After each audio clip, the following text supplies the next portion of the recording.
Welcome back to the Love You Podcast with Evan Marc Katz. Here you're going to learn everything you need to know about dating, relationships, men, and sex from a man's point of view. And right now we're talking about how to date with confidence, even when you're not really feeling confident. It's obvious that you can go on semi-permanent hiatus. Many people do.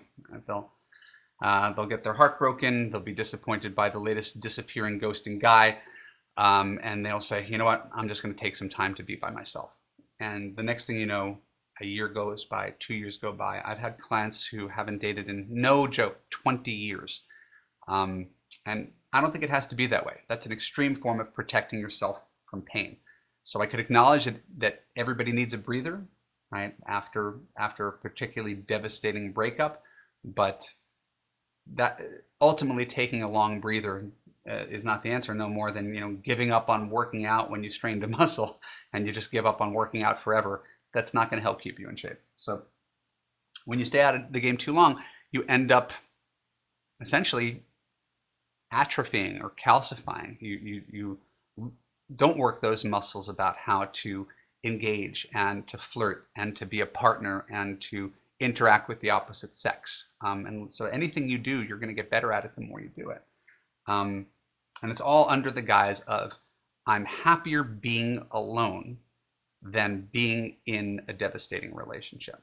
The thing is that you end up making a false choice. Your two choices aren't being alone and being in a crappy relationship. There's a third choice, right? And it's better than the other two, being in a crappy relationship and being alone.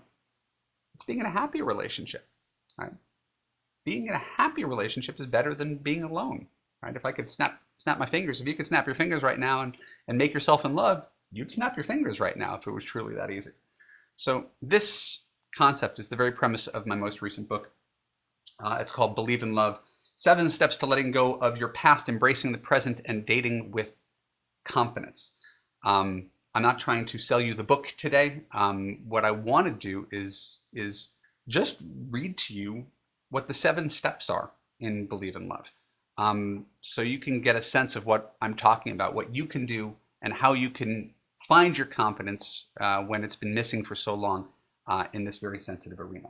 The 7 steps are, in chronological order: let go of the past, set realistic expectations, overcome negativity, defeat your fear of failure, reframe your beliefs, carry yourself with confidence, and take action now. So I'm not going to spend too much time on any of these things because this is a 10-minute segment. But letting go of the past, of course, means not letting your past dictate your future. Right? Just because you dated a bunch of cheaters doesn't mean the next guy is a cheater. Right? They say that only 25% of all men cheat. So if you're used to dating cheaters, you've been looking in the 25% and haven't been exploring the 75%.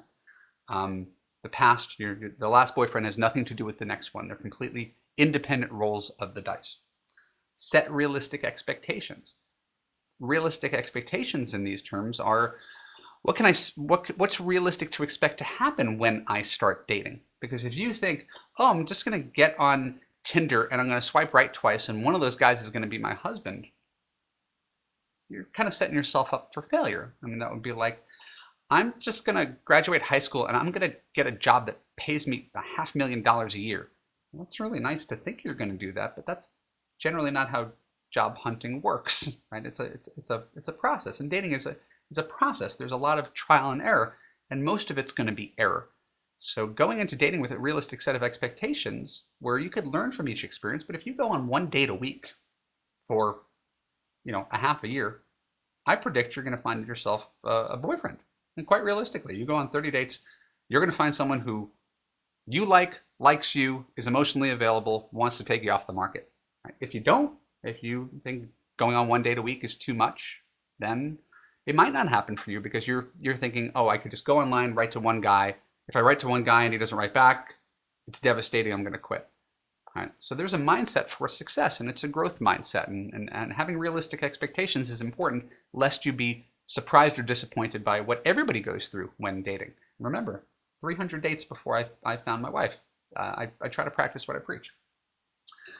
Overcome negativity, right? That's what we were talking about earlier, the belief that everything is doomed to fail, that online dating is bad and that men are bad and they're different and you can't trust them and they're all about sex and they're gonna throw you out for a younger woman. And these are all negative beliefs that have a basis in truth, right? Any of those things are partially true, but they're just never always true.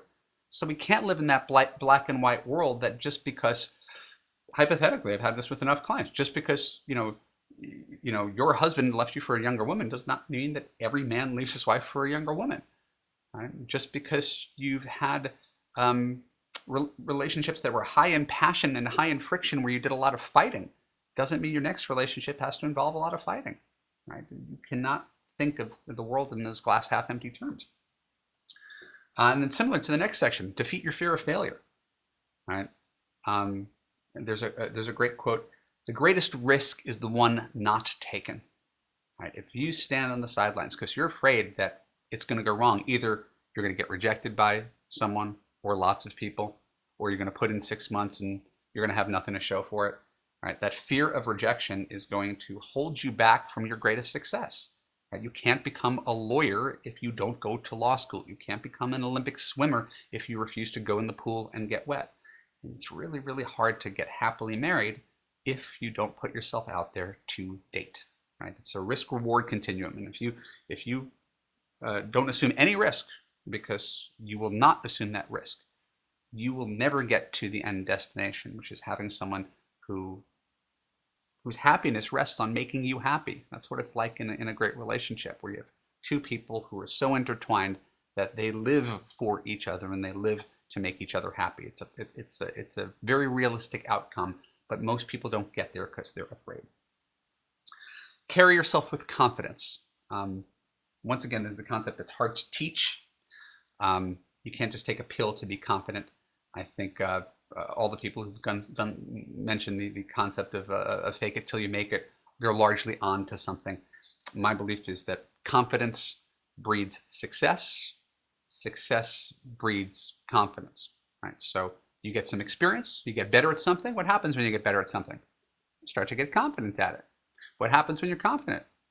You have success. People respond to you differently when you like yourself, when you like dating, when you like men, when you see the best in things. Right? We all like to be around people like that. Imagine you went out with a guy who hated women, hated dating. You have. You don't have to imagine it. You have. Hated women, hated dating, hated his ex-wife, hated his job, just thought everything was doomed to shit. Right? How much time do you want to spend with that guy? Right? Who really doesn't believe in himself, doesn't believe in the world, just doesn't believe in his own product. How is he going to sell you on why you should partner up with him or sleep with him if he doesn't have the confidence to think that life is worth living, love is possible, right? And there's joy to be taken out of every interaction. We all respond to positive people. And I know it's not easy to put on that positive hat, but what happens is you put on that positive hat, right, the best you can. You put yourself out there, you make that connection, people respond to you more when you're positive. If I believe in any form of the law of attraction, that's really all it is. I don't believe the universe is listening to you. I believe that if you think positive and you put positive vibes out into the world, people directly respond to you. People want to work with people who are positive. People want to date people who are positive. So the last step in Believe in Love is called take action now. Don't just sit on the sidelines. Don't just read a blog post. Don't just watch a video or listen to a podcast. Do something differently than you've done before. Take action. Go to East Cyrano, get your profile rewritten. Go sign up for a meetup. Go put out on Facebook that you're looking to be set up with someone. Really go put yourself out there and take a chance. Because the status quo, if you're not satisfied with the status quo, needs to be shaken up. You have to do something different to get different results. So that's a really quick overview of something that's 250 pages long with a 6-hour audio and a 65-page workbook. Now, how does this apply to Carmen from the first half of this podcast? Well, Carmen comes from a culture where women are second-class citizens. I think she was born in China.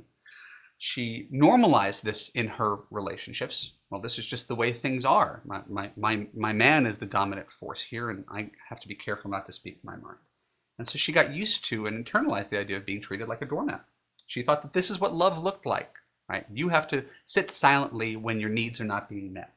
And so as a result, that's normal to her. And she's never valued what it looks like when a guy is consistent and kind, right? That doesn't look like love to her. For her, love is an activated attachment style, right? An anxious attachment style. It's when she's really agitated and nervous and doesn't know where she stands. She thinks that's symbolic of love. She gets turned on by excitement. So when she was complaining, none of these guys in Match.com who were writing to me excite me. I said, excitement is not a great predictor of your previous relationships, right? All the guys in the past excited you, and here you are right now. So imagine my surprise, and I swear to God this happened. She wrote me an email while I was preparing for this podcast. On Saturday, I met Eric, who you scolded me for not responding to him nicely last week. This is the guy I talked about earlier. He used to work for the government and he's now retired. He looks in good shape and was very attentive. We made an emotional connection. He invited me to go sailing with him the next day, which was Valentine's Day. He was social and liked by his friends, and we had a good time together. He emailed me that he wants to be the lucky dog and wants to make me happy. I felt valued and respected, which I did not have in my past relationships. I love that. Now, you can't always fake confidence. You can't pretend like your past isn't the past and that you haven't dealt with a whole bunch of disappointment and failure. But you can recognize when you're sabotaging your own dating efforts like Carmen was, right? Carmen was trashing every single guy until I made her dig into her trash and write back a warm, enthusiastic, lengthy email to the guy. And she generated a response. Again, this is literally the first guy she's talked to is already talking about how bad he wants to win her over, all because she chose to look at the glass half full instead of half empty and give a stranger a chance instead of assuming all relationships were going to be like her previous relationships. And I believe Carmen is 64. So you can make different choices with men, and you can value guys who are consistent, kind, and enthusiastic about you instead of thinking that relationships are sitting by the phone waiting for a text from a guy who's making no effort for you whatsoever. Not all men are selfish. Not all men are out to use you. All of those things that you might believe are simply not totally true. And you have to choose different guys to get different kind of results. They exist. They're out there. But they may not excite you, right? The way that Carmen seems to think she needed excitement. Excitement being unpredictable. You need a guy who's predictable because he calls you every day and wants to be with you and nobody but you. Predictable is a good quality in a boyfriend. So you can't fall in love until you believe in love. Right? And if you really want that, please go to Evan Marc Katz, go to the products page, click on Believe in Love, read more. I'd love to hear what you have to say about it and how it impacts your life. In the meantime, thank you so much for joining me on the Love You podcast. My name is Evan Marc Katz. Next episode, I'm going to talk about the difference between having needs and being needy.